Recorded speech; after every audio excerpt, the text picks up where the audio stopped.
How to use Tinder. Now in this quick video, I'm going to show you specific ways for you to be able to get started on the Tinder app.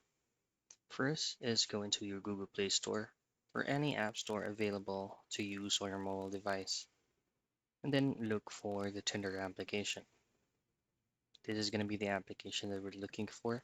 You simply download and install it in your mobile device.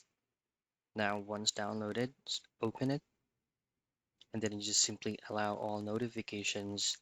And then on the login page, you should be able to choose between logging in with your Google account or to continue with phone number. Now, once you've successfully logged in, this is going to be a part of the verification process. Just simply choose on Start Puzzle.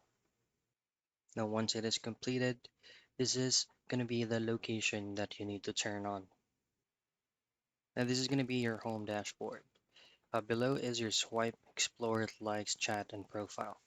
For you to be able to connect with someone, all you have to do is to use this heart icon right here for you to be able to connect with that specific person.